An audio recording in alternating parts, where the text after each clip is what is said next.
Ya za a yi a ce duk POS da na je in zan cire kuɗi sai dinga cire mun cajin da yawa. Yanzu gashi an turo mun kuɗin adashin mutane. Na je POS na cire an cire mun cajin. To wallahi daga yau na daina sa kuɗi a banki a tuna zan dinga sawa. Abin ya yawa. POS nawa na je a garin aka sai an dinga cire mun cajin da yawa. To gaskiya na ba zan iya ba. Hajiya uwa da shi me yake faruwa ne tun ɗazuna ta wannan tun daga can nake hangen ki kina ta faman faɗa me fa kai dai ka bari ba dole in dinga faɗa ba yanzu an turo min kuɗin adashin mutane na je POS na cire aka dinga cire min cajin da yawa kaji wannan alifin ki ne ina zuwa gidanki kina gani na amma baki taɓa yin bayani ba to alifin ki ne duk kuma me aka mike kika ji ni yanzu ba abin da alifin ki ne wallahi to yanzu ba ki da labarin wannan shaharan shagunan namu mai suna Gunau Investment da ke garin Madobi wata ina na sani wallahi an ci daga banki sun cuce ki da yawa wallahi Gunau Investment POS ne wanda za ka je ka cire kuɗi cikin kwanciyar hankali ba tare da sun tarar ma kuɗi masu yawa wanda ba za ka takura ba shi ma wanda ya tura ma ba zai takura ba ko ba haka ba za ku yi abu cikin mutunci yanzu ma idan kin shiga zan iya ɗaukar kin mu je Gunau Investment da gudu ma to ai abin ya zo to shikenan mu je kawai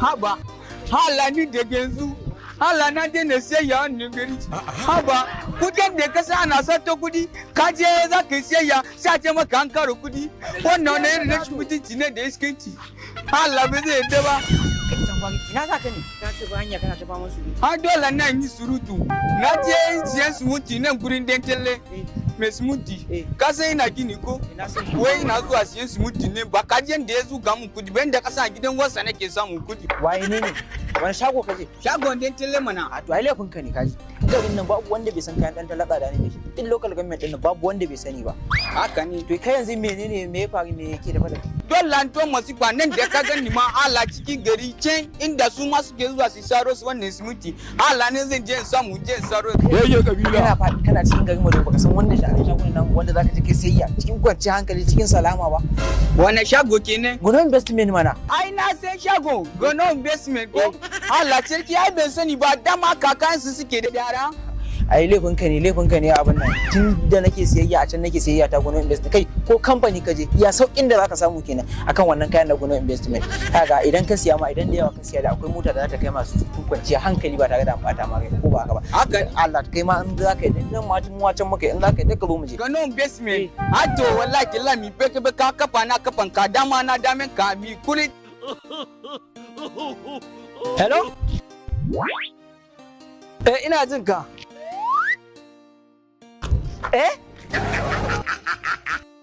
lemon ne ya ƙara kuɗi haka? Kar ka siyo mu. Ka tambayi kuɗin faro? Kai, ina kutumar uba, astaghfirullah. Wai kayan ne suka zama haka abun? Kaga da ni bana so. Kar fa ce ne mai ka fasa. Hauka ake yi? Kawai ka ce mai na fasa ba zan siya ba. Ya kayan muna siyan shi da sauki sai yau kuma ai yayi kar ka ciyo mu kai ka damun da kuɗi na. Hauka ake yi?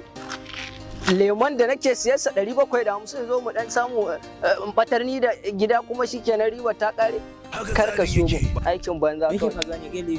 haba malayar lebi na ji kato na ga kuma ranka yayi barkono yayi putu me faru na ji kana ji musika kana maganar lemu kai ba dole rai ne a ɓaci a ce lemo muna siyo shi naira 750 850 mu zo mu dan sa shi a firji mu zuba mai kankara ko lantarki ya sanyi mu ci riba amma a ce yanzu na koma wai naira 2000 da har da wani abu wallahi na daina kasuwancin nan laifin ka ne ban gane laifi na ba in ba da ban laifin ka bane tunda kake sayayya ne nake so ka gaya mu inda kake sayayya amma ka ki gaya mu ai na ka je siya wannan bawan Allah kaf ungon ne yafi kowa tsada kuma ni ba ni da wajen sarin kaya in ban da gurin sa to billahi lazi ni wannan kasuwanci wallahi na daina shi ka san menene shawarar da zan baka ɗaya ce a wannan kasuwancin kana so ka siya ka ci riba babu shagon da zaka je a cikin garin Madobi in ba Gunau Investment ba nan ne zaka je kai sayayya cikin kwanciya kai idan da yawa ma ka siya da motar da za ta kai ma kayan duk a cikin farashi da sauki ba tare da ka wahalar da kanka ba shine kawai yanzu in ka huce ka zo mu zuba ta mu je can kuma yanzu can muka zuba waye Gunau Investment Gunau Investment to yanzu idan ka shirya dai ka zo mu je can din nan kai sayayya ka kawai ka ci gaba da kasuwancin ka shine shawarar da zan baka shagon wa kace Gunau Investment Gunau haka ne Gunau investment haka ne Ba za a kasa a guya ba mu garzaya. Gunau ne ko? Gunau investment. Gunau investment. Haka ne. Yan mata ke ba za ki ce wani abu. Ai ni matan nan yanzu nan ni ma aka bani labarin Gunau investment POS din su mai sauki ne shi yasa na shi mu je can din kawai. Wai har da POS. Har da POS suke. wani adashi ce Wura shi ce mu je kawai.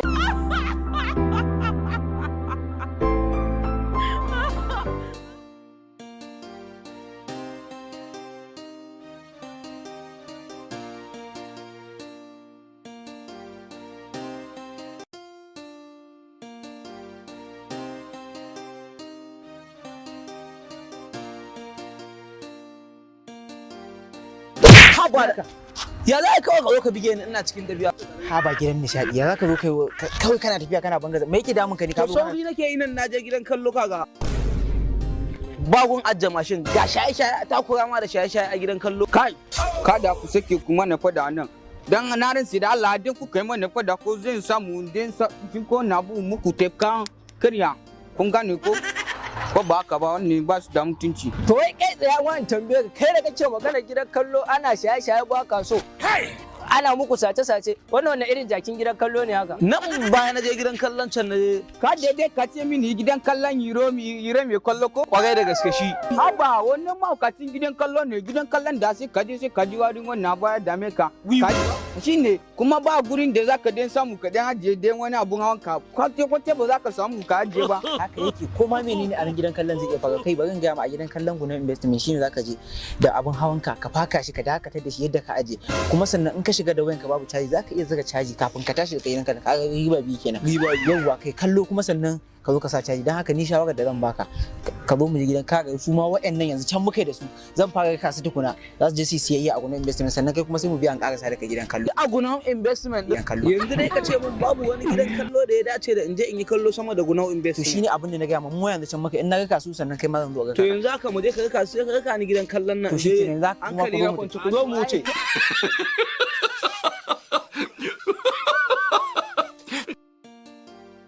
dan gwari. Allah kaga wannan shagon da kamini kutance na je. Allah na ji dadin wannan kayan simintin da na siya. Ka sai yanzu kaya aiki. Na siye su ba kaga aikin da ne ba ga Sauki gara ga Mendo. To dama abin da nake so in gaya maki nan wannan shagon ka samu wajen siya ka sake ka sanje shagon da aka sayayya a cikin garin Madobi. Haka ne amma kuma bai kamata a ce ni kadai zaka sanar da ni wannan shagon ba ya kamata a ce su ma masu kallo ka den fada musu inda za su je su samu wannan kuma kai ma shagon. ka ce wani abu. To assalamu alaikum jama'an da ke cikin garin Madobi gaba ɗayanta ko ba haka ba wannan dama ce ta zo muku ku yan cikin garin Madobi ko ba haka ba shagunan Gunau investment suna da POX suna da gidan kallo sannan suna da shagon sai da lemukan nan da konan nan wanda za ka gani da nunanne da konan ne ko ba haka ba sannan kuma suna da kafe duk Gunau investment ya tanaji wannan abubuwan ne duk domin farin cikin ku sannan inda za ka je ka samu wannan kaya ba a ko ina bane sai a cikin garin Madobi kan titin ka na zuwa sakatariya kusa da sakatariya cikin garin Madobi kusa da Rabi'u mai manja. Haka ne. Wannan shine full address ne inda zaka je ka samu wannan kaya namu na Gunau investment. Wannan haka ne Gunau investment ta kuce kuma mu ma ta mu ce da haka dan yarbawa ya ji shi ma da haka mun gode.